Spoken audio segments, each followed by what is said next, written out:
Hello guys. I use Notion to read long web pages. For example, this is a very long web page. So what you typically do is save this web page using the Notion Clipper extension.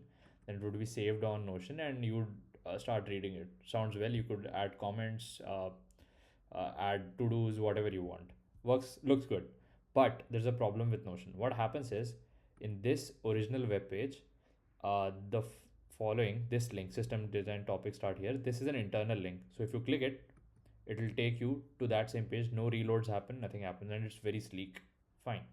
But when we look at the page that Notion clipped, when you click this thing, it will create a new web page and it will try to go to that place instead of redirecting here itself, which is a very big flow breaker, you could say.